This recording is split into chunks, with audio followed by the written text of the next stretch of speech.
Very good evening to each one of you over here. It's indeed a pleasure to be over here. The moment I entered this campus, I had a very nostalgic feeling, a feeling of something which I always have when I go for my scuba diving. And I can relate this with a feeling, thoughts which are very common. And let me tell you what it is. It is called the personal potential gap, which basically means, are we meeting our own expectations? Are we meeting somebody else's expectations? Typically it happens, right? That our parents want us to be something, our teachers want us to do something, our society wants us to do something, and so on and so forth. And finally, it's what we actually achieve. And all that leads to lots of thoughts, lots of anxiety, in a way a little bit of fear, lots of joy, and that's been my journey.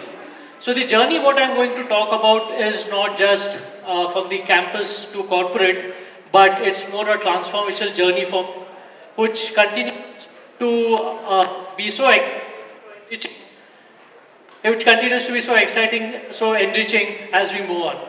So let me start with my first job, and this was way back in 90s, and that was when the LPG, liberalization, privatization, globalization era was on, and there were very few campuses which used to come for colleges, corporates which used to come for campuses for interviews.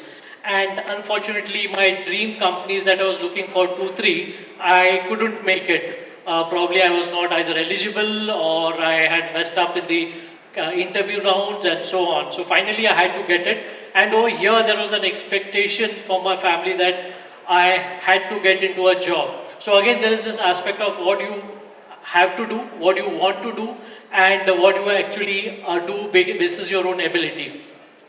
So I had thoroughly prepared with my own understanding the skills which are required to crack a interview, go through the test, selection and all. And here I was actually placed in a company. And as I went into the company, the first thing which I was told was, please unlearn whatever you have learned from your college, your campus. That's of no importance for here. Please start the process of unlearning. And that came as a shocker to me. Doing pretty well in terms of academic, being amongst top 5 in the university, I felt that, I mean, what is this? And I've already put in so much of hard work, efforts to come in over here, and now these people are telling me that to just unlearn, forget everything. But any which ways, that was what life was. But good part was, we were all assigned mentors. So that was quite an exciting thing for me. So I was quite curious, and I knew that probably it would be somebody, a senior manager or a GM or a VP, a grey-haired person, would help us guide me in my journey in the corporate. So we went into the boardroom. The moment we saw all of them, the person of course was a grey-haired person, but he was a workman. So I was saying, I mean, have I come into the right room, and is there some challenge? But they said, yes, this is the person, he's been working over here as a workman for over 35 years, and he's going to be mentoring you. I was totally devastated. I said, I mean, you have somebody who's come as an engineer, and definitely at that point of time, the paycheck was much bit higher. Hello, mic check. Much better than anybody else. But nevertheless, that was what it was, and I had to kind of work with this particular. Yeah, so I started my mentoring with my workman. Like I said, I was really disappointed. And so as soon as I entered the shop floor, that is when I realized that he had a good understanding of the machines, almost 100 plus computerized machines and so on. What I lacked over there, I had more of academic knowledge, was what he had in terms of more practical knowledge, and that is what is called wisdom.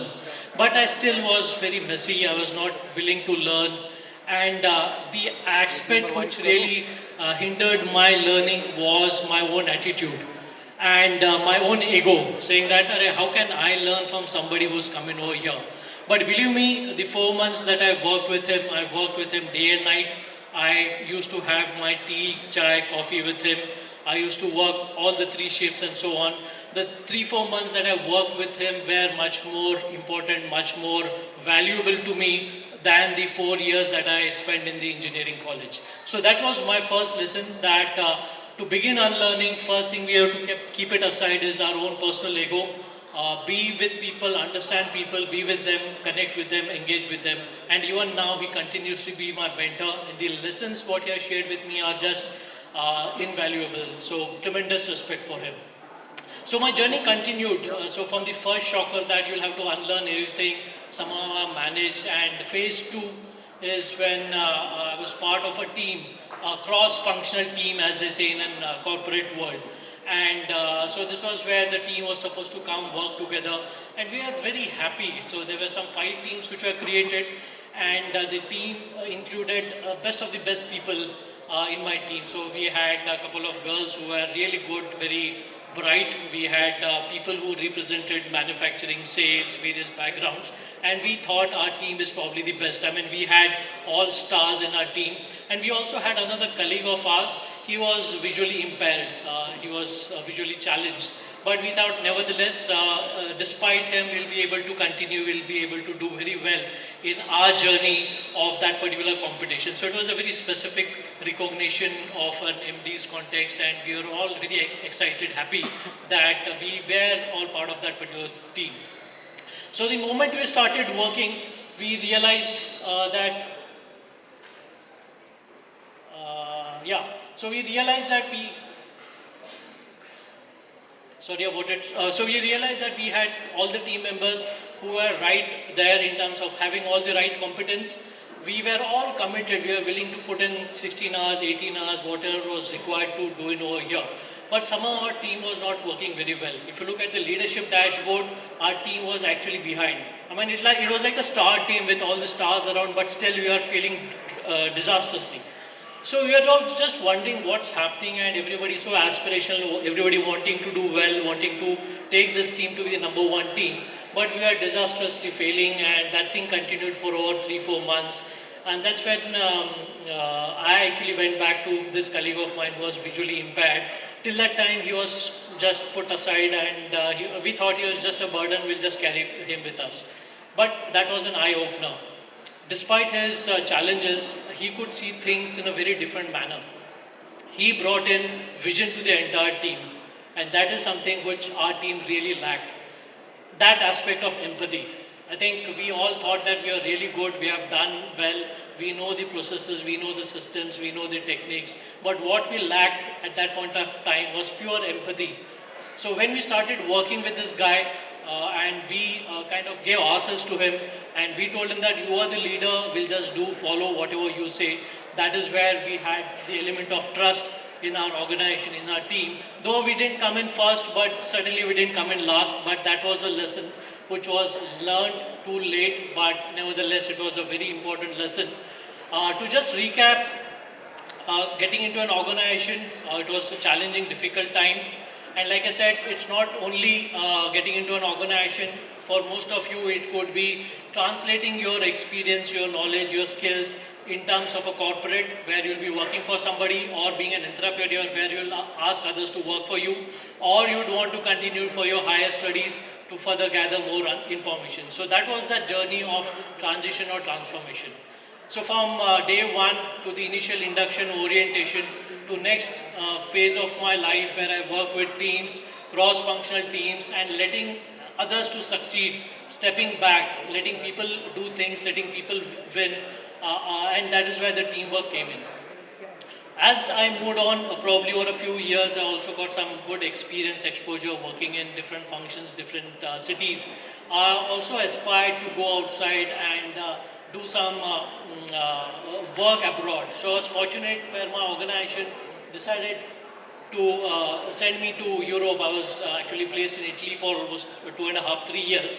So the preparation started. So for me, again, it was a transition for me in terms of how am I going to go ahead to a country where nobody speaks English, very few people speak English, and it's the design world of it's the design center of the world where automotive, fashion is all taken care of. And it's a country where it's pretty cold. So I had to actually prepare myself in terms of learning the language. I had to prepare myself in terms of understanding basics of what is required to survive in that particular country. So here I was landed in and knowing that it's going to be cold.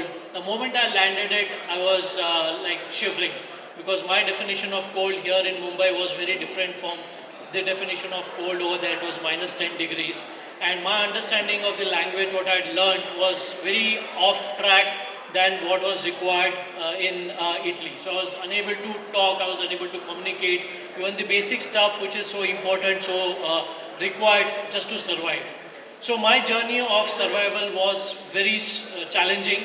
I had to kind of manage myself on a day-to-day basis, and coming from a place where your food is taken care of, you have your support system, I suddenly realized I had nothing and I had to kind of go through the entire thing. So for me, I took it as another transition, but it was a huge transformation for me. I had to go through this process of metamorphosis. I thought that I'll go and I'll do well, but I failed that it's not about just the language, but knowing the people, knowing the culture, knowing the traditions of that particular land. That is what becomes really important. So I slowly picked it up to that effect that I used to speak in Italian, but I used to think in my mother tongue, translate into English, and then deliver it in Italian. So that was something which was not working. I was myself going through lots of stress, staying alone there, and it's very difficult. So I slowly adapted to the things over there, and that is what I feel. Firstly, I accepted the things, saying that this is what it is. I aspire to be over here. Now I need to accept the things the way it is, but I need to also quickly adapt, learn, and be agile. Make friends over there, irrespective of who they are. Understand the culture, be part of it, and that's been my journey of knowing a different place and being in a different environment, and that's something which really helped from being a transitional based approach to more of a transformational based approach. And that is something which I use even when I scuba dive. So every time you go, you're not too sure what the visibility of water is going to be. You're not too sure who's your buddy going to be. And you all know deep underwater at almost 15 meters, you can't communicate. It's all sign language. So you need to accept the fact and you need to adapt to the circumstances. And circumstances are not in our control. So whatever is there, we need to adapt to it. So that is one lesson which I certainly kind of value quite a lot.